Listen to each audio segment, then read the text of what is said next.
views and opinions expressed in this program are those of the individuals involved and do not necessarily reflect the official policy or position of Radio Agri 90.1 FM management.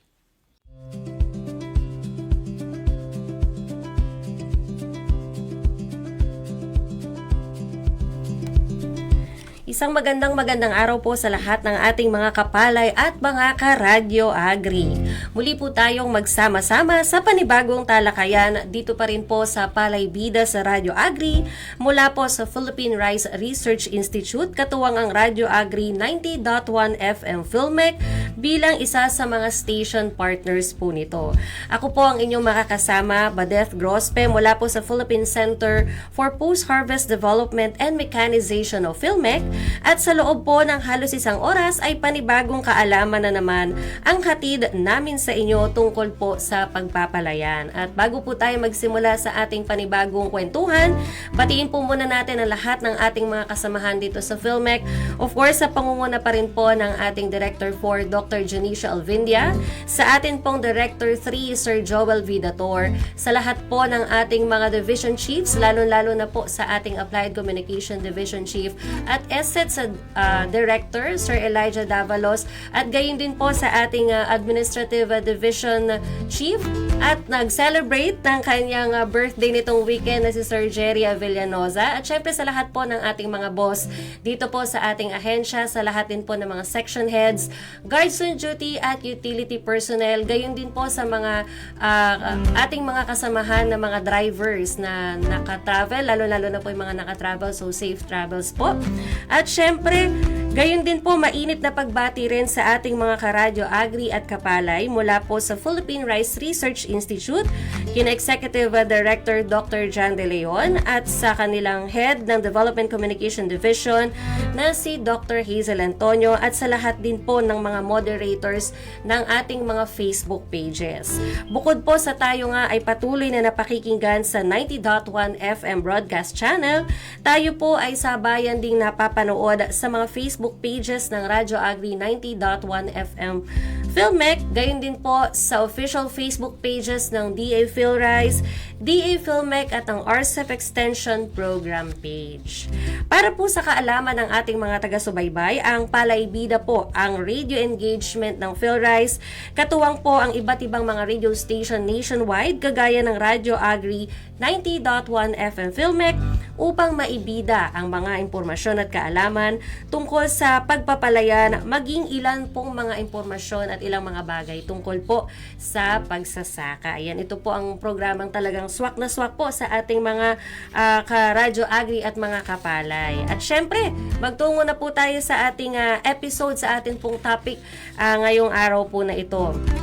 Mga kapalay, sa gitna ng matinding init at kakulangan nga po sa ulan dulot ng El Nino, isa nga po sa pinakamalaking hamon ng ating mga kapalay ay kung papaano nga ba mapapanatiling produktibo pa rin ang pagsasaka. Syempre po, hindi naman biro ang epekto ng matinding init, at gayon din ang ibang mga epekto mula po sa pagkatuyo ng mga lupang sakahan hanggang sa posible po na pagbaba ng ating mga ani. Kaya naman po hindi tumitigil ang mga ahensya kagaya po ng PhilRice at sa pagde-develop ng mga angkop na variety na swak sa panahon o mga phenomenon kagaya po ng El Nino. May mga variety na po ng palay na ngayon ay kaya ng tiisin ang matinding init o yung mga tinatawag po na mga drought-tolerant varieties. Ngayon pong episode, pag-uusapan po natin kung ano-ano po ba ang mga varieties na pwede nga pong itanim sa panahon ng El Nino. At dahil po dyan, makakasama po natin via Zoom all the way from PhilRice sa Negros Office, si Kapalay Alvin Palanog, Senior Science Research Specialist. Ayan, isang magandang araw po, Kapalay Alvin, at welcome po sa ating programang Palay Bida sa Radyo Agri. At bago po tayo magsimula, batiin po muna natin ang ating mga taga-subaybay, ang ating mga listeners and viewers po sa mga oras na ito. Magandang hapon sa iyo, Ma'am Badeth. Maraming salamat po sa pag-imbita po sa atin, pagbibigay po ng pagkakataon o pong ibahagi naman po natin ang dagdag na kaalaman at impormasyon po. Binabati ko po ang aking mga kasamahan dyan sa PhilRises. Sila po ang nag-invite po sa akin. At karamihan po sa mga eksperto po natin dyan ay medyo madami silang ginagawa. Kaya po tayo ang naatasan ngayong hapon. Ganon din po sa mga kasama po natin sa PhilMec. Maraming pong salamat ulit sa inyong imbitasyon. At shout out po sa mga kasama ko sa PhilRise Negros. Wala po nakikinig sila ngayon. Opo. Nako, feeling ko po ay nakatutok po sila ngayon, lalo na po tayo ay nag-post naman ng ating promotional material kahapon. Kaya po for sure, marami pong tututok at marami po for sure na interesado din na pag-usapan nga po ito, lalo na po hindi lang po kami na mga non-farmers ang talagang nai-stress sa matinding init, kundi lalo't higit po yung ating mga kapalay at mga karadyo agri na mga magsasaka. Ito po. So simulan na po natin ang ating talakayan, Kapalay Alvin, at para po sa aking unang katanungan, papaano nga po ba naaapektuhan ng El Nino ang ani ng palay ng ating mga karadyo agri at mga kapalay po? Talaga po napapanahon po itong usapan po natin at alam po natin na talaga meron po tayong inaabangan. Sabi niya na tumataas na po ang probability na talagang tatama ang El Nino. Hindi lamang basta-basta ang El Nino pero talagang malakas na El Nino. Ano? Yes po. Alam naman po siguro natin, may idea na po siguro ang ating mga kapalay kung ano po ang El Nino at naririnig na po nila madalas kahit na po sa news o even sa Facebook po na nakikita natin. Yes po. So ang El Nino po, ang talagang malaking magiging apekto ng El Nino ay yung magkakaroon po ng talagang kakulangan sa tubig. Alam naman po natin na si palay ay kailangan po ng tubig sa madalas ng kanyang buhay. Kaya po tinatawag sang semi-aquatic na plant. Kasi most of the time ay kailangan na ng tubig, lalo na sa mga critical stages gaya ng reproductive na stage niya. Kung ganun po ang mangyayari, kung may El Nino sa mga panahon na iyon, ang ordinaryong palay o rice variety na ginagamit natin, pagtatamaan po siya ng El Nino o magkakaroon po ng drought, ang kulangan sa tubig, malaki po talaga ang mababawas sa ani ng ating mga kapalay kung tatamaan po ng El Nino. Kasi ang gawa po ng El Nino, hindi lang po kulang sa tubig, kahit na magiging mainit din po ang temperatura, at isa yun din sa mga stresses na tinitingnan natin na malaki pong magiging epekto sa ani po ng palay natin. Ayan. So, nabanggit nyo nga po syempre na kahit na tinatawag po natin na semi-aquatic ang palay, at the end of the day talagang dependent pa rin po siya of course sa tubig. Kaya po, na-emphasize nga po natin kanina na kumbaga yung malaki yung epekto po ng sa ani, sa harvesting stage po ng ating mga kapalay, dahil you have also mentioned na sa reproductive stage po ay very crucial ang presence po ng water sa ating mga aanihing mga palay. Ito naman po, para po sa aking ikalawang katanungan, bakit nga po ba mahalaga na pumili po ng angkop na variety ng palay, lalo na po ngayong panahon ng tagtuyot? Napakahalaga po ng pagpili ng tamang variety, kasi alam naman po natin na ang seeds or ang variety yung talaga ang pinakaunang input na ginagamit ng ating mga kapalay, mga mahal nating magsasaka tuwing nagsasaka sila. At kailangan po natin talagang paghandaan. Kumbaga itong pagpili ng tamang bini, isa yung preventive na measure na gagawin natin, lalo na kung inaabangan natin na ang parating na El Nino. Parang sakit din po yun. Halimbawa, ang pagpili ng resistant na variety sa sakit o sa mga peste ay first line of defense ng mga ating mga kapalay na magsasaka. So kung mas madali ang pag-manage natin ng palayan natin kung maganda ang variety na napili natin. Ganon din po sa drought or sa El Nino. Pag tama po ang variety na pinili ng ating mga kapalay, mas napaghahandaan po nila ang magiging epekto ng El Nino, wala ng kulang tubig. Kasi kung ordinaryong variety lang ang gagamitin natin, ay tapos makakaranas siya ng kakulangan sa tubig, malaki talaga ang kabawasan sa nakikita natin sa ani nila. Ayon po sa datos na meron po kami nung pinag-aralan ko po, isa po sa mga pinag-aralan ko nung nag-aaral pa po ako ng aking masters, kasama po sa IRI noon, nakita namin na halimbawa kung ang palay nakakaranas na ng kulang na tubig, lalo na sa mga critical stages, yung flowering or reproductive stages, Sa isang araw po na nakakaranas ang palay ng kulang sa tubig, maaaring mabawasan ang kanyang ani ng 100 kilograms per hectare per day Wow! ang mawawala. Ganun po, kalaki. Ngayon, ang nakikita natin sa datos, pagka under moderate to severe na El Nino, maaaring mabawasan hanggang 30% ang ani po ng ating mga kapalay. So, napaka-importante po na pumili sila ng tamang variety para po mapaghandaan po natin na kung tama pong variety, at least yung mas madali ang management nila kapag ang mga variety na ginamit natin ay resistant sa drought.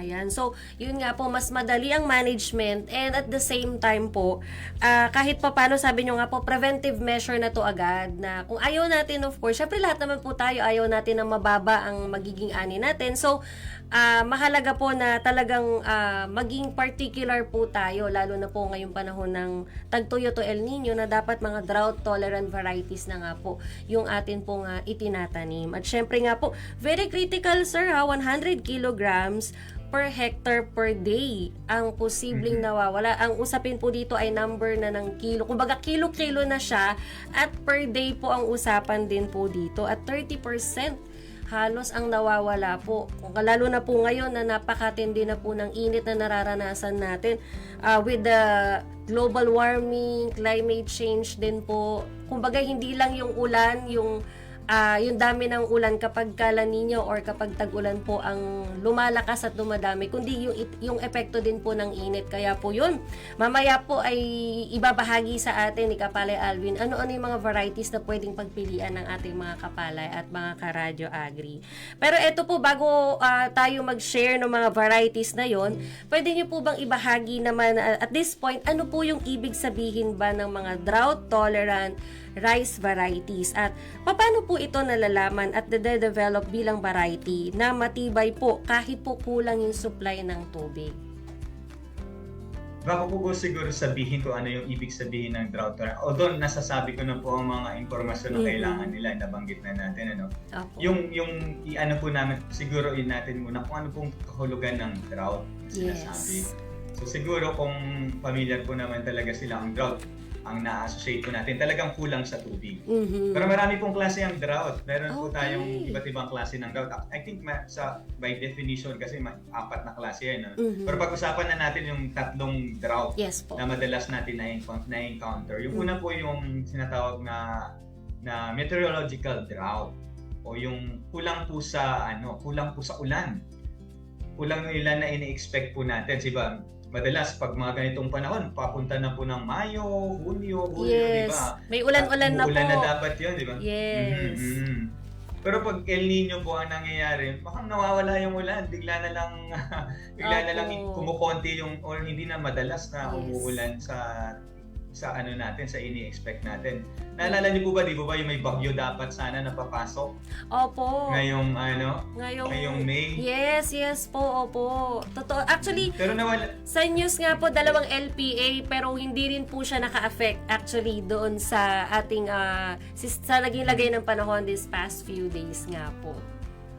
Parang hindi siya natuloy, parang natudaw na lang siya bigla. Isa. Opo. Yun ang isa sa nagiging epekto ng El Nino, yung parang hindi na kumukonti yung ulan. Okay. Yun yung meteorological drought na sinasabi. Pangalawa is yung agricultural drought. Ito yung concern natin. Kulang yung tubig para sa ating pagsasaka. O kung sa mga kapalay natin, kulang yung tubig na nasa irigasyon, o kulang yung tubig na kailangan ng ating palay para naman lumaki siya at tumubo ng tama. So yun yung agricultural drought. The last one is yung hydrological drought. Ito naman kakulangan sa tubig na available. Umuunti na yung tubig sa irigasyon, umuunti na yung tubig sa mga ilog natin, at sa kung water table natin. Kasi talagang yun ang mangyayari pagka kulang ang ulan, di ba? Umuunti rin ang tubig sa sa irigasyon na napapansin din natin, kasi yun ang main source talaga ng tubig na pinanggagalingan natin, yung ulan. So yun po yung drought. So, pero sa atin po ay mas importante, ang concern talaga sa agriculture. Ito si agricultural drought nga, kasi yung tubig na talagang nakaka-apekto doon sa paglaki o sa pagsasaka natin. Yung mga drought tolerant varieties, kasi si rice kailangan niya ng para makapag-produce siya ng isang kilong butil lang ng palay, kailangan niya around 4,500 na liters ng tubig. So in regular, yun yung mga normal. Yung ibang mga varieties natin, kaya nilang tumubo at kaya nilang mapananatili ang mataas na yield o mataas na ani nila o normal na ani nila kahit kulang yung tubig na nire-require ng mga regular na varieties natin. Yun yung yun yung mga drought tolerant. Kasi kahit konti lang ang tubig, kulang ang tubig na meron, kaya pa rin nilang mapananatili, kaya nilang labanan ang kakulangan sa tubig, kaya nilang umani at lumaki ng normal ang kanilang. Okay, kumbaga po kahit hindi umabot sa 4,500 liters na usual at kailangan ng mga regular varieties ay kumbaga mataas pa rin po yung chance na maging maganda pa rin po at marami ang ani ng ating mga kapalay using those kinds of varieties.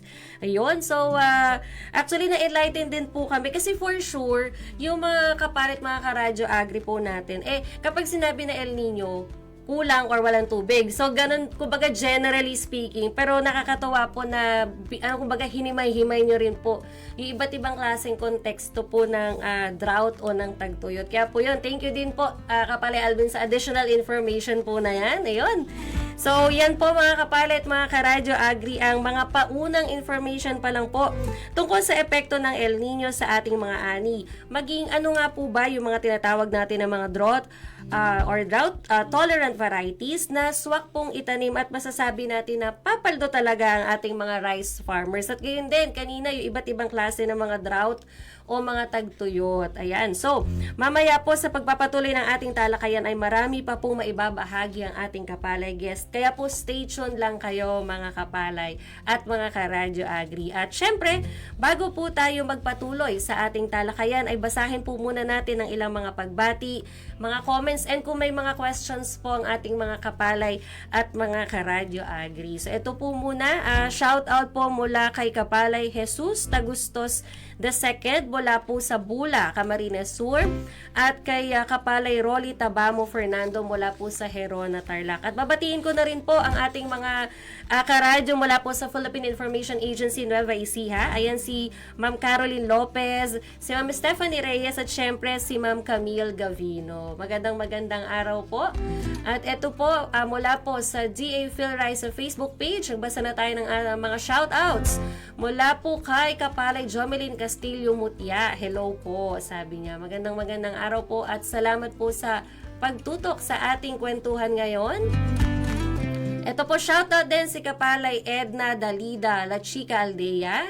And ito po from Kapalay Nilo Gramaje. Congrats! Sabi po niya. And ito po, mula naman po kay Kapalay Edgen Espinoza Cabrera Suarez. Magandang araw po. Ayun po, so shout out din po kay Kapalay Elmer Betsaida Claveron. Mukhang may ibang concern po siya, and I think ibang PhilRice office or ibang agency po ang makakatugon po doon po sa inyong concern. But thank you po sa inyong comment. Ayan. So, syempre po, baka may mga shoutouts din tayo from DA PhilMec and Radyo Agri Facebook pages. So, habang tayo po hinihintay po natin ilang mga pagbati or mga shoutouts, syempre po, patuloy po tayong napakikinggan sa 90.1 FM ng broadcast channel natin. At tayo pa rin po ay sabayang napapanood sa mga Facebook pages po ng Radyo Agri 90.1 FM PhilMec. Gayon din po sa mga official Facebook pages ng DA PhilRice at DA PhilMec. Gayon din po sa RCEF Extension Program Facebook page. Ayan po. So, siguro mag-proceed na tayo sa ating kwentuhan. Ayan. So, patuloy po kayong nakikinig pa rin, of course, sa programang Palay Bida sa Radyo Agri. Mula pa rin po sa Philippine Rice Research Institute, katuwang ang Radyo Agri 90.1 FM PhilMec. Kung may mga katanungan po kayo na may kinalaman po sa ating talakayan, ay maaari po ninyo itong ilagay sa comment section sa ating live airing ngayon sa mga nabanggit ko pong Facebook pages kanina. At maaari rin po kayong mag-text ng inyong mga questions or mga pagbati sa ating Radyo Agri text line 0962-119-7445 at sa ating PhilRice text hotline na 0917-111-7423. At syempre po, maaari nyo rin pong mapanood yung mga missed episodes po natin. Kung halimbawa meron po kayong gustong balikan at mga gusto pa pong mapanood na mga nagdaan po nating episodes, maaari po ninyo itong matunghayan sa official YouTube channel natin na Radyo Agri 90.1 FM. At sa mga hindi po naabutan ang simula ng ating talakayan ngayong araw o sa mga totally po ay hindi nakapakinig o nakapanood, wag po kayong mag-alala dahil muli po ninyo mapakikinggan ang episode na ito sa Sabado po ng hapon, 2 to 3 p.m. pa rin po yan sa 90.1 FM channels po ng inyong mga radyo. At yun, balik na po tayo sa ating talakayan tungkol po sa mga drought-tolerant varieties. Kasama pa rin po natin via Zoom si Kapalay Alvin Palanog mula po sa Philrice Negros. Yun. So, balik na po tayo sa ating kwentuhan. So, Kapalay Alvin, para po sa aking next question, ano-ano naman po yung mga halimbawa o ilang mga drought-tolerant rice varieties na maaari pong itanim ng ating mga kapalay at ano-ano po yung mga katangian ng mga varieties po na ito? Ayun, palagay ko ito yung inaabangan ng ating mga tagapagpakinig at tagapanood. So bago ko po talaga banggutin kung ano po yung mga varieties na yan, gusto ko po lang i-shout out back si Dr. Nilo Gramay. Actually, siya po dapat yung expert po dito kaso alam mo na po, busy sa showbiz life. Apo, sigurado po sa mga susunod po natin na episodes ay ma-i-invite na po natin si Sir. Ayan, shout out po sa inyo, Sir. Opo, invite niyo po siya. Ang galing po niya. Lalo na po sa hybrid, yun po ang expertise po ni Doc Nilo Gramay. So, eto na po, babanggitin ko na po bago ko po sabihin ng mga varieties. Alam ko po ang mga kapalay natin, malamang ay na sila, familiar na sila sa mga varieties to na sasabihin ko. Although may mga bago naman na varieties. Pero bago ko po banggitin yun, parang sususpense ko pa talaga. Marami po tayong mga varieties na pwede natin gamitin. Kadalasan nun mga sahod-ulan or mga rain-fed varieties ay karamihan sa kanila pwede talaga natin silang gamitin na panlaban para sa drought or sa El Nino. Pero babanggitin ko to sa tingin namin, ito yung mga ideal o yung mga magagandang mga varieties natin. Kung kayo po ay tinataguyod yung Facebook account din po ng DA Philrice, makikita niyo po doon na nilista po ng Philrice ito pong mga magaganda pong mga variety na pwede pong gamitin ng mga kapalay natin. So uulitin ko lang po kung hindi po nakakabasa or nakapakinggan yung mga varieties na yon. Marami po tayong mga varieties na pwedeng gamitin na panlaban o para paghandaan po itong El Nino. Una na po dito ito sikat to, alam ko. Kasi ito ay pinamamahagi ng RCEP bilang libre na binhi sa madaming parte sa Pilipinas. Ang Insect RC 480. Okay. Yan, ang 480. Isa po siyang variety na kabilang sa tinatawag na Green Super Rice na dinevelop o binread po ng Erie. Palagay ko familiar sila dun sa Green Super Rice. Ang kagandahan po ito ng Green Super Rice kasi hindi lamang siya angkop para sa lugar na kulang ang tubig o para sa mga sahod-ulan. Ito din ay pwede itong 480 para din sa mga pinapasok ng tubig alat or mga saline-prone na mga areas. Kasi kung pag-aaralan nyo kasi yung drought na experiensyahan ng nasa sahod-ulan ay halos pareho din ng drought na ini-experience ng sasalin kasi meron ng tinatawag na osmotic drought, yung technical term nun. Maliban pa doon sa nutrient imbalances, pero kaya halos yung mga genes or katangian na meron yung itong saline tolerant ay halos meron din sa drought tolerant. So yun po, una, 480, mataas po itong umani kahit na po sa normal na condition o kung may tamang tatubig lang kasi experience po namin sa Iloilo, umaabot po siya ng 10 tons per hectare. Wow! Maganda talaga ang panahon. Yun po siya, nakakatuwa itong variety doon.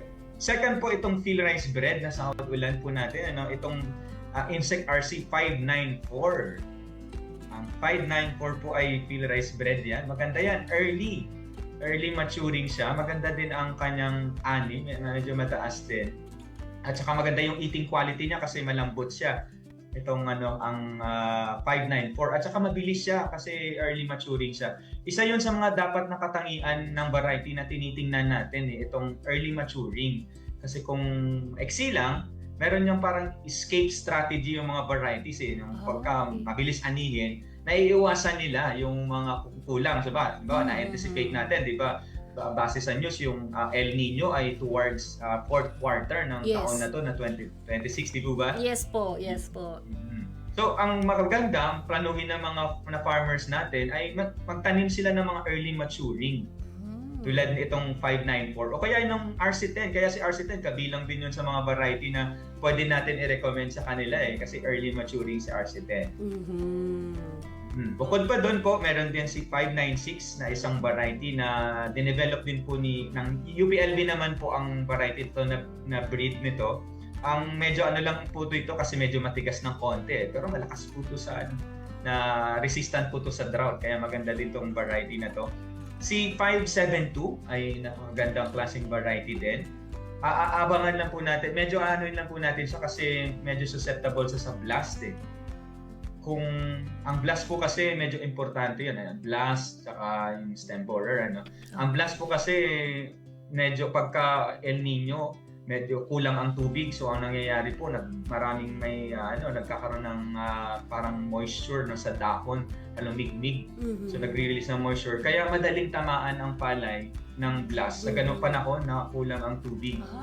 So kung ingatan po natin, tingnan po natin na ang variety na gagamitin po natin medyo may panlaban sa blast. Ang mga bago pong variety na meron po natin, mga 700 series, si 732, 740, yun, mga magagandang variety po yun, mga high yielding na new re-release varieties na nakita natin na maganda din gamitin ng mga farmers na panghanda para sa El Nino. Personally po si 222 para sa akin, although si 222 alalang na sikat yun na medyo kasi matigas si 222 medyo mataas ang amylose content niya. Kaya kung halimbawa magkagalit kayo ng asawa mo at may bahaw ka ng 222 baka pwede mo siyang Hindi naman siya gano'ng katigas. Hindi naman para masarap naman si 222. Joke lang po yun sa kay 222. Binigyan niyo pa po ng ibang purpose yung variety na yon. Pero wag natin gagawin yun. Joke lang po yun ni Kapalay Alvin, ha? Apo. Kung kami nagkaroon ng idea yung asawa, ay, what if? Sabi. Magkira nga ako ng 222. Sabi ni Kapalay Alvin. Pero yan, no to violence po kami ni Kapalay Alvin. Joke lang po yan. Si 222 po kasi napakagandang variety po yun. Napaka-high yielding, very adaptable po siya. At nakita din po namin sa aming mga pagsusuri na meron po siyang mild tolerance din sa drought po na condition. Kung kulang ang tubig, kaya na rin pong labanan ang drought kahit papaano. So, yun po, madami po tayong mga options na meron po tayo na pwedeng pagpilian ng ating mga kapalay. Yun. So, ilan pa lang po yan sa mga varieties niya. Kaya po, for sure yung ating mga kapalay at mga karadyo agri na mga rice farmers, hindi po sila mamumroblema ano-anong mga varieties or baka isipin nila iilang varieties lang po dahil sa dami po nang na-mention po ni Kapalay Alvin along, of course, sa mga varieties din po na dinedevelop po ng field rice ay talaga pong meron po kayong options. Sabi nga po, options para po sa ating mga drought-tolerant variety. So, ilan nga po sa mga na-mention ni Kapalay Alvin, yung IC 596, 594, ang RC 480, 572, 700 series, yung 732, 740, at yung 222. At marami pa pong iba yan, mga kapalay at mga karadyo agri. Yun.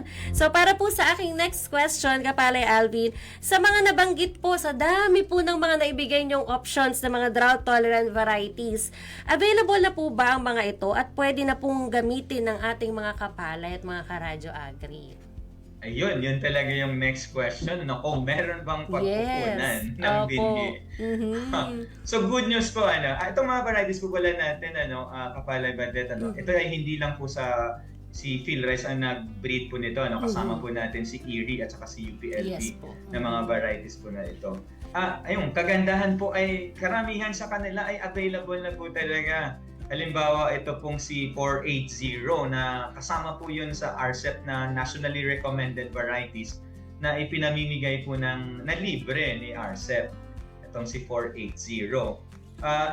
Ang iba lang, itong si 594, depende po kasi yan sa sa mga LGU kung ano po ang preferred na varieties nila. Minsan, sinasama nila yan sa mga alternate na varieties nila, yung 594. Si 596, alam ko po sa Iloilo, parang sinama po nila yon. Pero itong varieties na to, may mga iilan pong mga seed growers po siguro tayo na nagtatanim na nito. Yung ibang variety na 700 series, alam ko po ay kasama to sa Palay-Sikatan na mga sites natin na sa RCEP din na tinitekno-demo po natin para malaman po natin kung angkop yun sa lugar na kung saan meron po tayong variety demo. Kung wala man po silang makita, ay pwede po silang humingi sa PhilRice. Kaso lang, ang pwede pong maibigay po natin sa kanila ay mga maliliit lang, mga 2 kilograms lang, or mga kilograms lang, na sila na lang bahala magparami ng mga varieties na to. Wag lang nilang kalimutan yung pangalan kasi minsan, pag nagbibigay po tayo, nakakalimutan ng mga kapalay natin na ano nga yung variety na tinanim ko. Kahit tandaan po natin yung variety number po nila, like 732, 740, si 740 kasi alam ko sa Luzon, sikat po yan sa mga palay-sikatan At saka sa One Rice PH po na mga expanded na on-farm trials. Yun nga lang po kasi bago pa siya, medyo hindi pa po napaparami natin. Pero yung iba po nating mga variety, 222, RC10, 480, even itong 594 and 596, alam ko po marami na pong mga lugar na may nagtatanim na po ng itong mga varieties. Ayan. So, eto po, kasunod na question na po kaagad. Na-mention nyo nga po na kagaya si 480, ito po pinamimigay na ng RCEP at gayon din yung iba pa pong mga na-mention ninyo na varieties. Saan naman po pwedeng bumili ng mga ganitong drought-tolerant rice varieties aside sa na-mention yung may nagpapamahagi from LGUs, yung RCEP seed program, at gayon din po sa PhilRice. Ayan. Opo, ang talagang magandang ang pwede nilang bilhan, ito yung mga accredited na seed growers po natin. Kasi sila naman po talaga yung nag-produce ng mga certified seeds po natin. Kasi si PhilRice po kasi tayo, ang mandate po sa atin ay mag-produce ng registered seeds na gagamitin ng mga kasama natin ng mga seed growers. Ang hindi lang po ako familiar kung sino-sino po yung mga seed growers na nagpo-produce. Kung gusto po natin malaman ay pwede po tayo mag-text sa ating PhilRice Tech Center na mamaya po siguro ay ipa-plug po natin kung ano po yun. Pwede po natin tanongin doon kung sino po ang nagpo-produce ng mga varieties na to. Kasi yung malamang sa mga seed growers po natin meron pong available na. Kung wala naman po, ay ayun nga po, pwede po tayong magsangguni sa mga PhilRice na stations, sa PhilRices kung saan po kayo malapit. Tatanong po natin kung saan po yung mga nagtatanim. Kasi malamang alam po namin mga taga-PhilRice kasi sa mga bumibiling mga seed growers, nalalaman po namin kung saan po napupunta yung mga seeds na to at sinong bumili ng seed growers. So pwede po natin i-recommend sa ating mga kapalay kung sino po ang seed growers na nagtatanim po ng mga varieties na yun. Yes po. Lalo na po yung mga accredited seed growers na malapit po sa kanilang lugar para less hassle na rin po. Yun. Thank you po for that, Kapalay Alvin. Ayan, ipa-plug ko na agad yung ating PhilRice Text Hotline. Ayan, 0917-111-7423. Yan, mag-text po kayo or tumawag. Or kung malapit po sila sa ating PhilRice Central Office at sa iba pang mga offices po ng PhilRice ay pwede po kayong magpunta po doon para malaman po ninyo saan po pwedeng bumili. At least, ma-ensure din po na accredited po yung mga seed growers na maibibigay po ng mga PhilRice offices. Ayan. At syempre, emphasize natin, accredited na seed grower po ang pupuntahan po natin. At gayon din po, yung na-mention nyo kanina, Kapalay Alvin, natandaan po nila yung variety number kapag magsisik naman po sila ng, kumbaga, pupunta po sila sa PhilRice para po humingi ng assistance para po dun sa seed. Huwag nyo pong kakalimutan yung variety number para hindi po malito Kasi ang dami pong varieties at ang dami din pong numbers. So, tatandaan po natin yan. Ito po, and for my last question po, aside po sa nabanggit ko kanina na wag pong kalilimutan yung variety number, ano pa po ba yung mga practical tips po ninyo na maibibigay sa ating mga kapali at mga karadyo agri sa pagpili po ng binhi ngayong panahon po ng El Nino? Ayun na po, siguro nabanggit ko na rin po ang mga mga karapat-dapat na mga katangian ng mga varieties po natin Pero hindi lang po 'yun sa ang pag-manage po ng kakulangan sa tubig, hindi lang po talaga sa variety. Although malaki po talaga ang role ng variety sa kung paano natin ma-overcome itong kakulangan sa tubig. Pero marami pa po yung mga management na meron po tayo sa palay check system. Kung kayo po ay nakapag-train ng palay check, i-review po natin doon yung mga tamang water management, yung pag-practice ng AWD, or yung alternate wetting and drying po. Talagang napaka-importante po ngayon. Kung hindi man po tayo makakita po ng mga varieties na nabanggit ko doon, kung talagang nahihirapan po tayo, so malaki po talaga kasing bagay yung timing din Yes. kung kailan po tayo magtatanim. So yun nga po, napaka-importante kung ang mga varieties na gagamitin natin ay mas mabilis sila, early maturing para ma-escape po natin yung kung ang na hindi nila maranasan itong kakulangan sa tubig. So kadalasan yung mga varieties na talagang nire-recommend po natin ay yung mga early maturing o yung mga mabababa lang po ang kanilang maturity kasi may escape mechanism sila. Pero meron naman po talaga mga varieties yung may dalawa kasing klaseng tolerance or resistance. The other one is resistance tolerance. Okay. Yung isa kasi na style ng mga variety is that kaya nilang i-escape ang drought. Natakasan nila, kumbaga iiwasan nila na para hindi matamaan yung parang most sensitive. May ibang variety na iba mahahaba ang kanilang mga ugat tulad ng Azucena na kinunan natin doon ng genes na kaya nilang maghanap ng tubig kahit sa lalim na part ng lupa. Oo. Meron naman po talaga yung talagang resistant, yung parang osmotic adjustment, yung talagang lalabanan nila ang kulang sa tubig. Pero i-maintain nila yung tubig sa cellula nila o cells. So yun yung mga resistance na meron po tayo yan Pero so far po, yun po ang tingnan ko. Early maturing po siya. Tingnan din po natin kung malakas po siya sa blast kasi isa yun sa mga ini-expect natin na mukhang tataas po na incidents pag ganun pong time. Okay. At maganda po talaga na i-integrated yung management practice po natin. Sa palay check system po, balikan po natin kung po yung mga magandang practices. Ay po, kumbaga hindi lang po siya tungkol lang sa pagpili ng mga drought-tolerant varieties. But at the end of the day po, yung water management po natin at gayon din yung iba pang mga methods na nabanggit po ninyo kanina. Siyempre, yung palay check system po ay napaka-importante pa rin para po ma-ensure natin na okay pa din po, maganda at mataas po magiging ani po ng ating mga kapalay. Ito po, para po sa iba pang mga shoutouts, ayan, from Kapalay Lerma Armia. Ayan, okay, magandang hapon po. Ako po si Lerma Armia ng Barangay Laguna, Lopez, Quezon. Ito po, sabi niya Kapalay Alvin, nais po namin pumili ng binhi na madaling palay dahil dito po sa aming lugar kapag buwan ng October, sobra daw po ang tubig. Madalas po na hindi kami nag-aani. Sa area po nila sa Quezon, ano daw po ba yung magandang variety para po sa kanila? Na kapag October, sobra yung tubig. Ano po yung mai-recommend po natin na variety for them, Kapalay Alvin? Nako, duda lang ako kung may El Nino talaga at matutuloy ang El Nino, kung sobra pa talaga pagdating ng October. Yes. Baka po magiging tama-tama lang po yung tubig natin sa ganun Opo.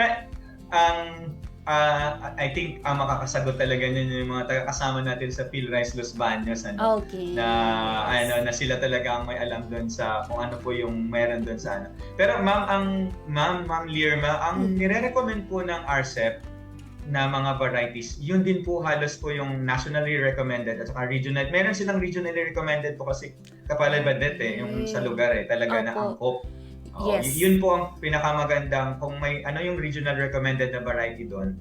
posible yun ang magandang variety din sa inyo. Opo. Ang pinakamaganda po sana talagang parati namin ini-emphasize ay magkaroon sana ng variety demo si LGU Okay. sa lugar. Kung meron po sana si agriculture dyan sa inyong LGU, puntahan po natin kasi yun po ang maganda din na basis kung anong Yes. variety na tamang-tama ano. Pero kung wala po, pag sobrang tubig kasi medyo challenging ano. Meron naman po tayong mga submarino rice na para yun sa binabaha na mga lugar.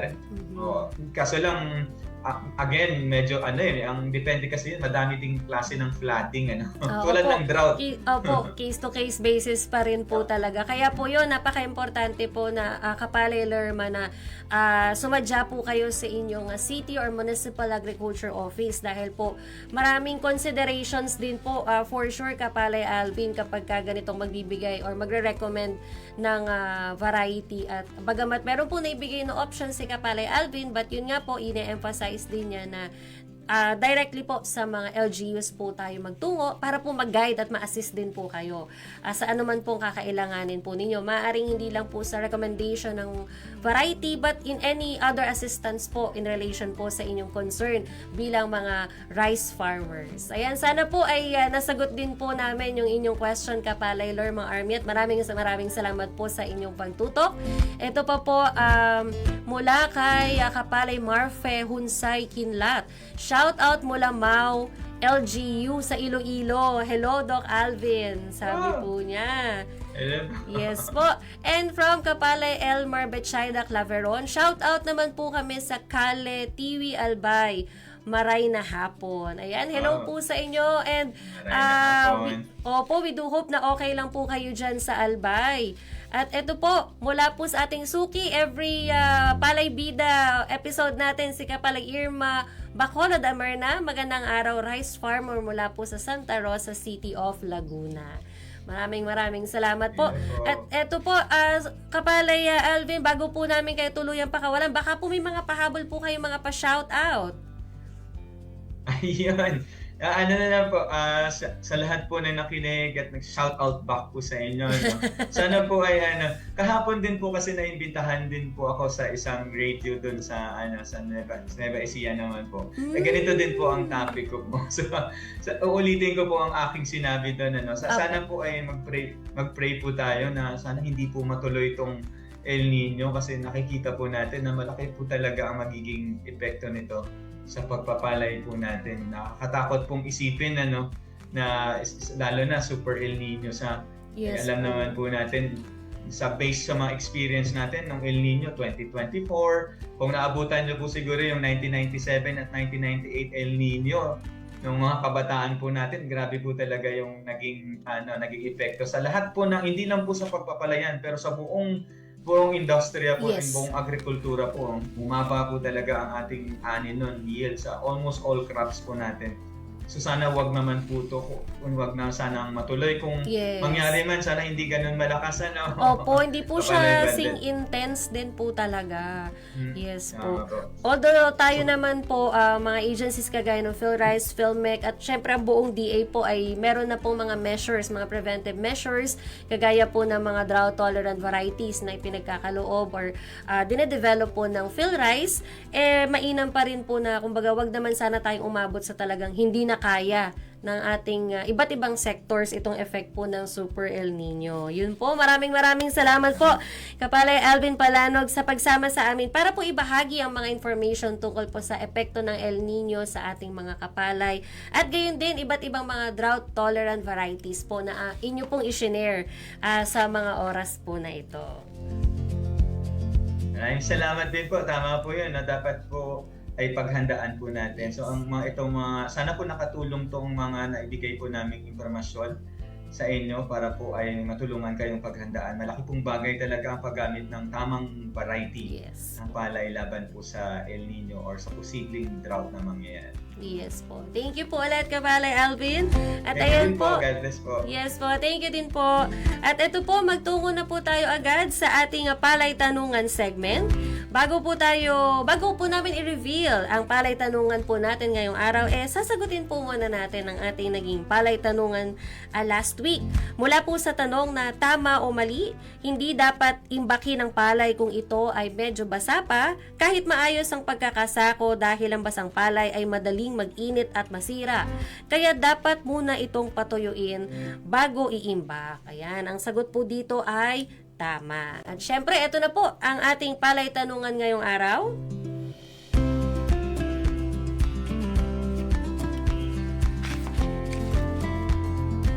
Ayan, so para po sa ating palay tanungan ngayong araw, tama o mali pa rin po ang ating isasagot.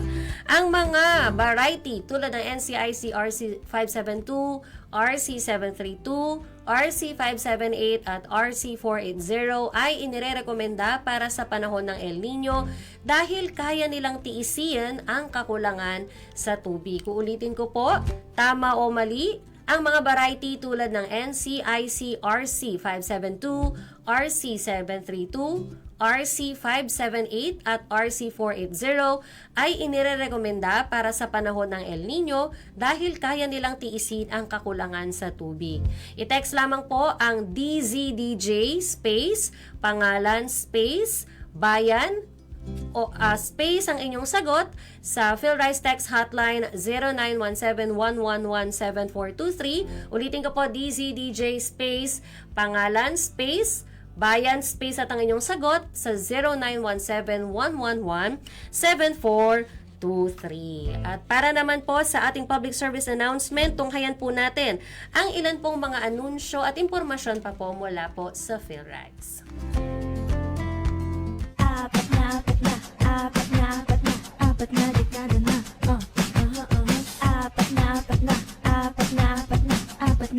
na.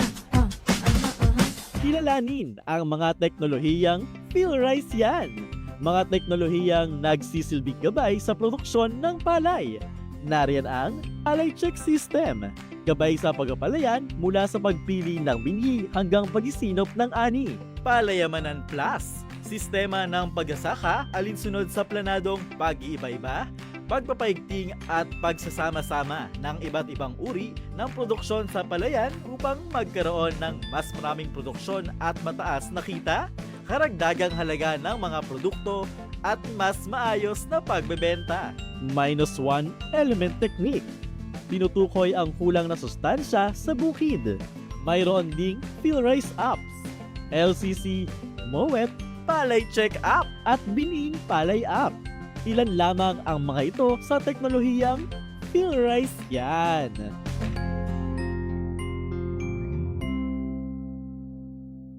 Apat na dekada na. Apat na dekada na.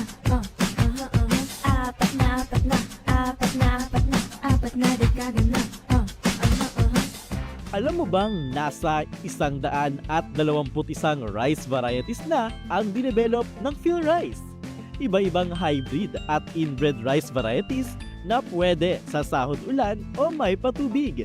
Mga varieting pwede sa matinding ulan o tuyot. Mga varieting na-develop ayon sa iba't ibang estado ng palayan sa Pilipinas. Binhing PhilRice yan!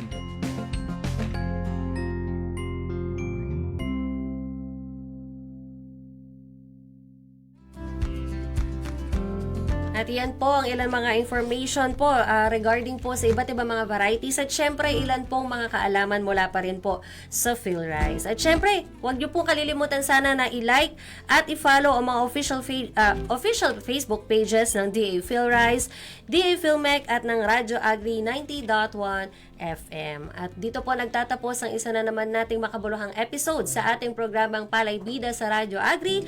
Ako po ang inyong nakasama ngayong araw, Badeth Grospe, mula pa rin po dito sa Philippine Center for Post-Harvest Development and Mechanization of PhilMec.